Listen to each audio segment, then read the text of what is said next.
कौसल्या सुप्रजा रामपूर्वा सन्ध्या प्रवर्तते। उत्तिष्ठ नरशार्दूल कर्तव्यं दैवमाह्निकम्। कौसल्या सुप्रजा रामपूर्वा सन्ध्या प्रवर्तते। उत्तिष्ठ नरशार्दूल कर्तव्यं दैवमाह्निकम्। उत्तिष्ठ गोविन्द उत्तिष्ठ गरुडध्वज। उत्तिष्ठ कमलाकान्ता त्रैलोक्यं मङ्गलं कुरु। उत्तिष्ठ गोविन्द उत्तिष्ठ गरुडध्वज। उत्तिष्ठ कमलाकान्ता त्रैलोक्यं मङ्गलं कुरु। मातः समस्त जगतां मधुकैटभारेः वक्षो विहारिणि मनोहर दिव्यमूर्ते।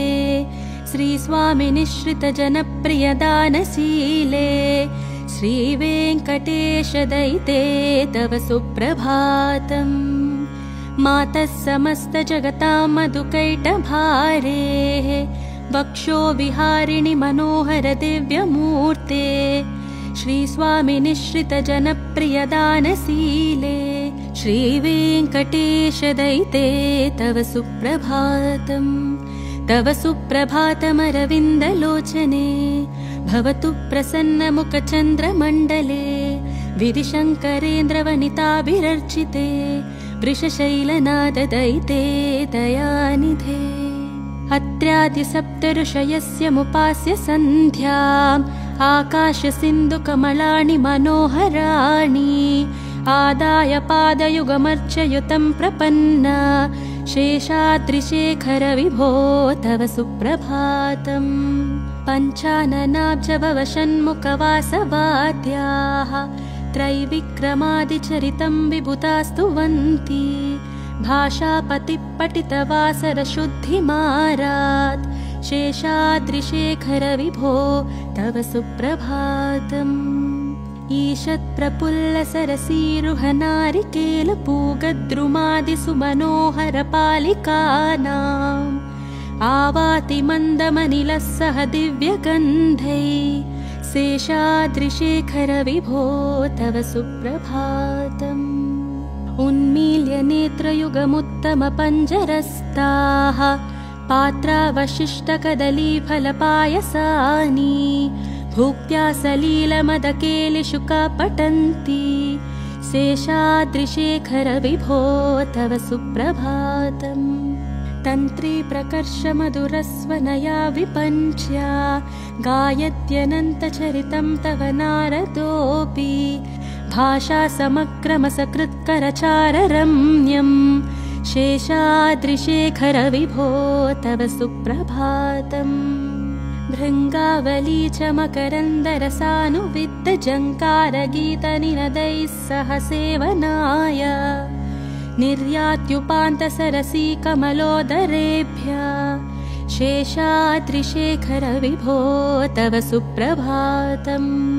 योषागणेन वरदत्नि विमध्यमाने घोषालयेष्णुदधिमन्दनतीव्रघोषाः रोषात् कलिं विदधते ककुपश्च कुम्भा शेषाद्रिशेखर विभो तव सुप्रभातम्। पद्मेशमित्रशतपत्रगतालिवर्गाः हर्तुं श्रियं कुवलयस्य निजाङ्गलक्ष्म्या भेरीनिनादमिव बिभत्रितीव्रनादम् शेषाद्रिशेखर विभो तव सुप्रभातम्। श्रीमन्नभीष्टवरदाखिललोकबन्धो श्री श्रीनिवास जगदेकदयैकसिन्धो श्रीदेवतागृहभुजान्तर दिव्यमूर्ते श्रीवेङ्कटाचलपते तव सुप्रभातम्। श्रीमन्नभीष्टवरदाखिललोकबन्धो श्री श्रीनिवास जगदेकदयैकसिन्धो श्रीदेवतागृहभुजान्तर दिव्यमूर्ते श्रीवेङ्कटाचलपते तव सुप्रभातम्। श्रीस्वामि पुष्करणिकाप्लवनिर्मलाङ्गाः श्रेयोर्थिनो हरविरिञ्च सनन्दनाद्याः द्वारे वसन्ति वरवेत्र हतोत् स्फुरितोत्तमाङ्गा श्रीवेङ्कटाचलपते तव सुप्रभातम्। श्रीशेषशैलगरुडाचलवेङ्कटाद्रिनारायणाद्रिवृषभाद्रिवृषाद्रिमुख्याम् आख्यां त्वदीयवसतेरनिशं वदन्ति श्रीवेङ्कटाचलपते तव सुप्रभातम्। सेवापरा शिवसुरेश कृशानुधर्म रक्षोऽम्बुनाथ पवमानथनाधिनाथाः बद्धाञ्जलि प्रविलसन्मिजशीर्षदेशाः श्रीवेङ्कटाचलपते तव सुप्रभातम्। धाटीषु ते विहगराज मृगादिराज नागादिराज गजराज हयादिराजाः स्वस्वादिकारमहिमादिकमर्तयन्ते श्रीवेङ्कटाचलपते तव सुप्रभातम्।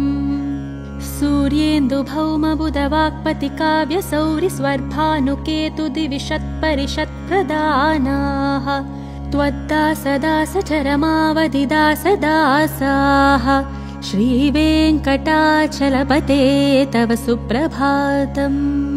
त्वत्पादधूलिभरितस्फुरितोत्तमाङ्गाः स्वर्गापवर्गनिरपेक्षनिजान्तरङ्गाः कल्पागमाकलनयाकुलतां लभन्ते श्रीवेङ्कटाचलपते तव सुप्रभातम्। त्वत्कोपुराग्रशिखराणि निरीक्षमाणाः स्वर्गापवर्गपदवीं परमां श्रयन्तः मर्त्या मनुष्यभुवने मतिमाश्रयन्ते श्रीवेङ्कटाचलपते तव सुप्रभातम्। श्रीभूमिनायकदयादिगुणामृताब्धे देवादिदेव जगदेकशरण्यमूर्ते श्रीमन्ननन्तगरुडाधिभिरर्चिताङ्ग्रे श्रीवेङ्कटाचलपते तव सुप्रभातम्। श्रीपद्मनाभपुरुषोत्तमवासुदेव वैकुण्ठमाधव जनार्दन चक्रपाणि श्रीवत्सचिह्न शरणागत पारिजात श्रीवेङ्कटाचलपते तव सुप्रभातम्। कन्दर्पदर्पहर सुन्दर दिव्यमूर्ते कान्ताकुचाम्बुरुह कुड्मललोलदृष्टे कल्याण निर्मल गुणाकर दिव्यकीर्ते श्रीवेङ्कटाचलपते तव सुप्रभातम्। मीनाकृते कमठकोल नृसिंहवर्णिन् स्वामीन् परश्वतपोधन रामचन्द्र शेषांश रामयदुनन्दन कल्किरूप श्रीवेङ्कटाचलपते तव सुप्रभातम्। ये लालवङ्गघनसार सुगन्धतीर्थम् दिव्यं वियत्सरिति हेमघटेषु पूर्णम् धृत्वाद्यवैदिकशिखामणय प्रहृष्टाः तिष्ठन्ति वेङ्कटपते तव सुप्रभातम्। भास्वानुदेति विकचानि सरोरुहाणि सम्पूर्णयन्ति निनदैककुभो विहङ्गाः श्रीवैष्णवा सततमर्थितमङ्गलास्ते धामाश्रयन्ति तव वेङ्कटसुप्रभातम्। ब्रह्मादियः सुरवरासमहर्षयस्ते सन्तः सनन्दनमुखास्तदयोगिवर्याः धामान्तिके तव हि मङ्गलवस्तुहस्ताः श्रीवेङ्कटाचलपते तव सुप्रभातम्। लक्ष्मीनिवासनिरवद्यगुणैकसिन्धो संसारसागरसमुत्तरणैकसेतो वेदान्तवैद्यनिजवैभवभक्तिभोग्य श्रीवेङ्कटाचलपते तव सुप्रभातम्। लक्ष्मीनिवासनिरवद्यगुणैकसिन्धो संसारसागरसमुत्तरणैकसेतो वेदान्तवेद्यनिजवैभवभक्तभोग्य श्रीवेङ्कटाचलपते तव सुप्रभातम्। इत्थं वृषाचलपतेरिह सुप्रभातम्। ये मानवा प्रतिदिनं पठितुं प्रवृत्ताः तेषां प्रभातसमये स्मृतिरङ्गभाजां प्रज्ञां परार्थसुलभां परमां प्रसूते। इत्थं वृषाचलपतेरिह सुप्रभातम् ये मानवा प्रतिदिनं पठितुं प्रवृत्ताः तेषां प्रभातसमये स्मृतिरङ्गभाजां प्रज्ञां परार्थसुलभां परमां प्रसूते। कमलाकुचूचुककुङ्कुमतो नियतारुणितातुलनीलतनो कमलायतलोचनलोकपते विजयी भव वेङ्कटशैलपते। कमलाकुचूचुककुङ्कुमतो नियतारुणितातुलनीलतनो कमलायतलोचनलोकपते विजयी भव वेङ्कटशैलपते। स चतुर्मुख षण्मुख पञ्चमुख प्रमुखखिलदैवतमौलिमने शरणागतवत्सलसारनिधे परिपालय मां वृषशैलपते। अतिवेलतया तव दुर्विषहैरनुवेलकृतैरपरादिशतैः भरितं त्वरितं वृषशैलपते परया कृपया परिपाहि हरे। अधिवेङ्कटशैलमुदारमतेर्जनताभिमतादिकदानरतात् परदेवतया गदितानि गमै कमलादयितान्न परङ्कलये। कलवेनुरवावशगोपवधू शतकोटिवृतात् स्मरकोटिसमात् प्रतिपल्लविकाभिमतात् सुखदात् वसुदेवसुतान्न परङ्कलये। अभिरामगुणाकरदाशरदे जगदेकदनुर्धर धीरमते। रघुनायक राम रमेश विभो वरदो भवदेव दयाजलधे। अवनीतनया कमनीयकरं रजनीकरचारुमुकाम्बुरुहम् रजनीचरराजतमोमिहिरं महनीयमहां रघुराममये। सुमुखं सुहृदं सुलभं सुखदं स्वनुजं च सकायममेघशरम् अपहाय रघुत्वयमन्यमहं न कदञ्चन कञ्चन जातु भजे। विना वेङ्कटेशं ननाथो ननाथ सदा वेङ्कटेशं स्मरामि स्मरामि। हरे वेङ्कटेश प्रसीद प्रसीद प्रियं वेङ्कटेशं प्रयच्छ प्रयच्छ। विना वेङ्कटेशं ननाथो ननाथ सदा वेङ्कटेशं स्मरामि स्मरामि। हरे वेङ्कटेशं प्रसीद प्रसीद प्रियं वेङ्कटेशं प्रयच्छ प्रयच्छ। अहं दूरदस्ते पदाम्भोजयुग्म प्रणामे च यागत्य सेवां करोमि। सकृत्सेवया नित्यसेवाफलं त्वं प्रयच्छ प्रयच्छ प्रभो वेङ्कटेश। अज्ञानिना मया दोषान् शेषान् विहितान् हरे। क्षमस्वत्वं क्षमस्वत्वं शेषशैलशिखामणे।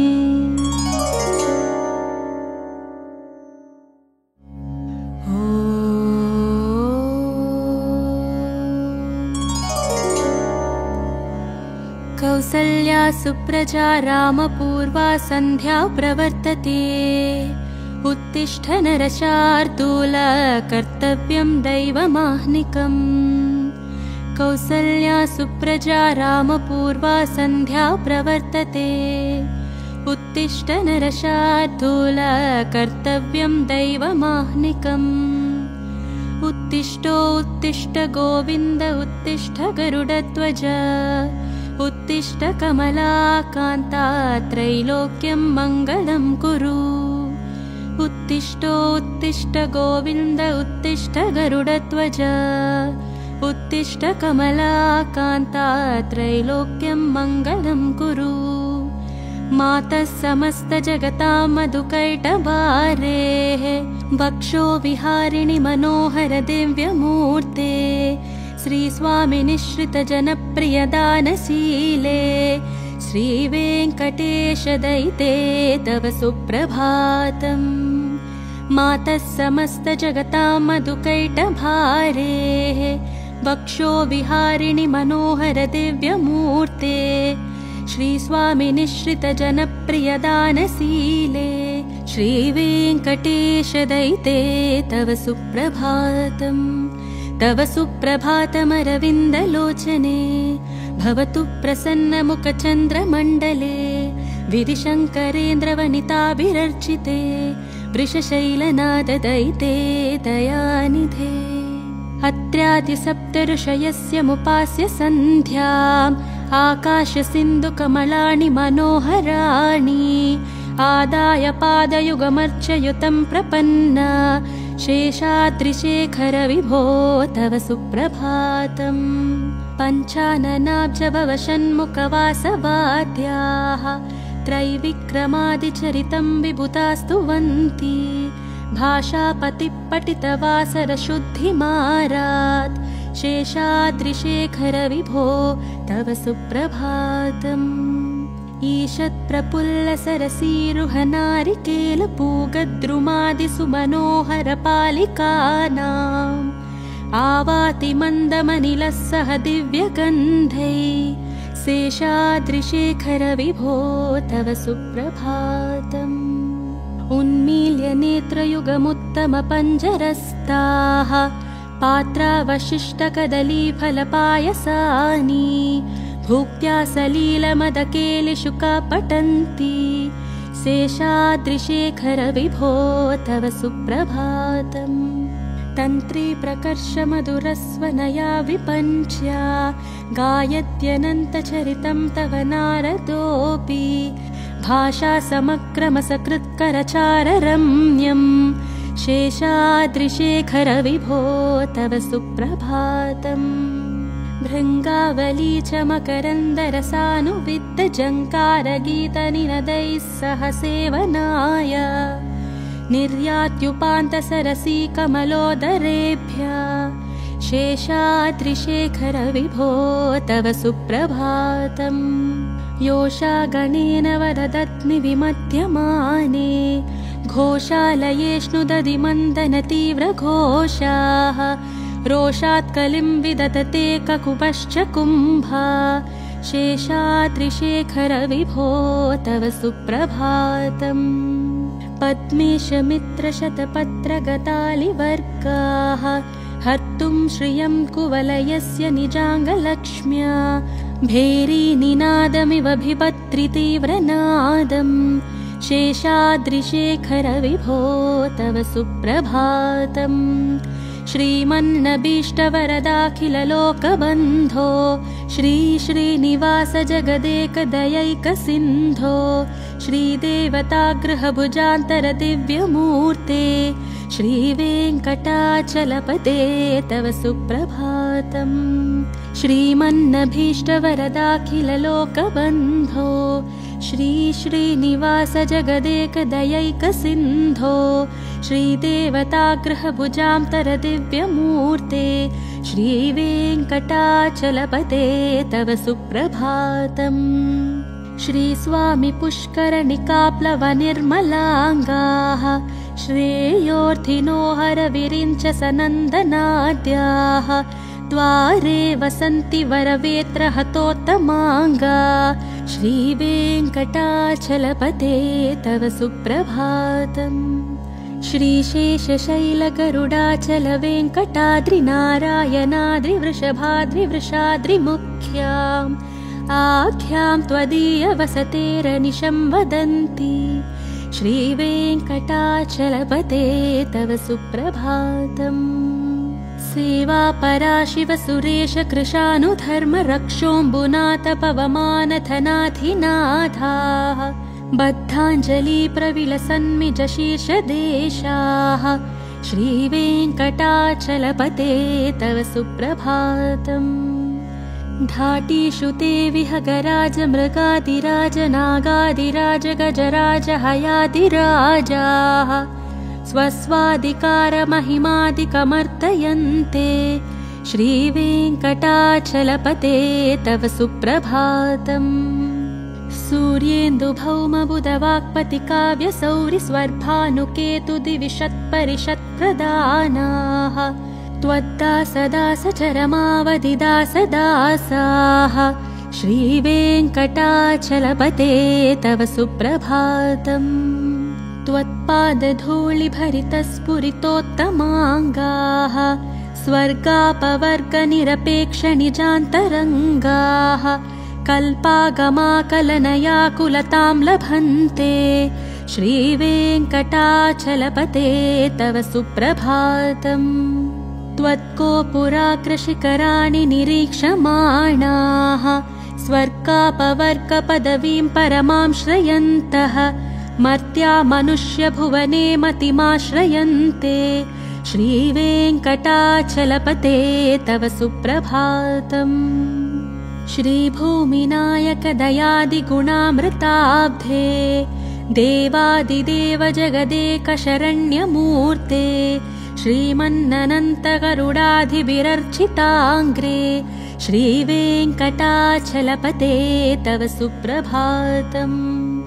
श्रीपद्मनाभपुरुषोत्तमवासुदेव वैकुण्ठमाधव जनार्दन चक्रपाणि श्रीवत्सचिह्न शरणागत पारिजात श्रीवेङ्कटाचलपते तव सुप्रभातम् कन्दर्पदर्पहर सुन्दर दिव्यमूर्ते कान्ताकुचाम्बुरुह कुड्मललोलदृष्टे कल्याण निर्मल गुणाकर दिव्यकीर्ते श्रीवेङ्कटाचलपते तव सुप्रभातम् मीनाकृते कमठकोल नृसिंहवर्णिन् स्वामीन् परश्वधतपोधन रामचन्द्र शेषांश रामयदुनन्दन कल्किरूप श्रीवेङ्कटाचलपते तव सुप्रभातम् येलालवङ्गघनसार सुगन्धतीर्थम् दिव्यं वियत्सरिति हेमघटेषु पूर्णम् धृत्वाद्य वैदिकशिखामणय प्रहृष्टाः तिष्ठन्ति वेङ्कटपते तव सुप्रभातम् भास्वानुदेति विकचानि सरोरुहाणि सम्पूर्णयन्ति निनदैककुभो विहङ्गाः श्रीवैष्णवासततमर्थितमङ्गलास्ते धामाश्रयन्ति तव वेङ्कटसुप्रभातम् ब्रह्मादियः सुरवरासमहर्षयस्ते सन्तः सनन्दनमुखास्तदयोगिवर्याः धामान्तिके तव हि मङ्गलवस्तुहस्ताः श्रीवेङ्कटाचलपते तव सुप्रभातम् लक्ष्मीनिवास निरवत्य गुणैकसिन्धो संसारसागरसमुत्तरणैकसेतो वेदान्तवैद्य निज वैभव भक्तिभोग्य श्रीवेङ्कटाचलपते तव सुप्रभातम् लक्ष्मीनिवास निरवत्य गुणैकसिन्धो संसारसागरसमुत्तरणैकसेतो वेदान्तवेद्य निज वैभव भक्तभोग्य श्रीवेङ्कटाचलपते तव सुप्रभातम् इत्थं वृषाचलपतेरिह सुप्रभातम् ये मानवा प्रतिदिनं पठितुं प्रवृत्ताः तेषां प्रभातसमये स्मृतिरङ्गभाजां प्रज्ञां परार्थसुलभां परमां प्रसूते इत्थं वृषाचलपतेरिह सुप्रभातम् ये मानवा प्रतिदिनं पठितुं प्रवृत्ताः तेषां प्रभातसमये स्मृतिरङ्गभाजां प्रज्ञां परार्थसुलभां परमां प्रसूते कमलाकुचूचुककुङ्कुमतो नियतारुणितातुलनीलतनो कमलायतलोचनलोकपते विजयी भव वेङ्कटशैलपते कमलाकुचूचुककुङ्कुमतो नियतारुणितातुलनीलतनो कमलायतलोचनलोकपते विजयी भव वेङ्कटशैलपते स चतुर्मुख षण्मुख पञ्चमुख प्रमुखखिलदैवतमौलिमने शरणागतवत्सलसारनिधे परिपालय मां वृषशैलपते अतिवेलतया तव दुर्विषहैरनुवेलकृतैरपरादिशतैः भरितं त्वरितं वृषशैलपते परया कृपया परिपाहि हरे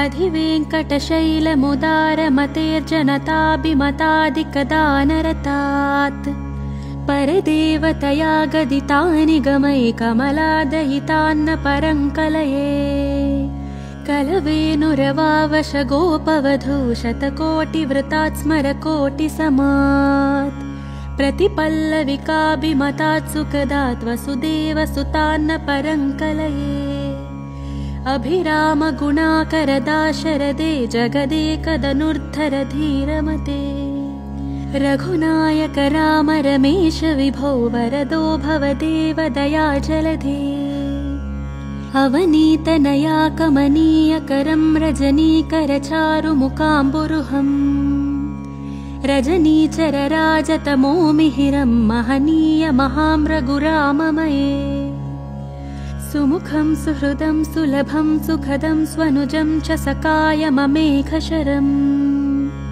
अपहाय रघुत्वयमन्यमहं न कदञ्चन कञ्चन जातु भजे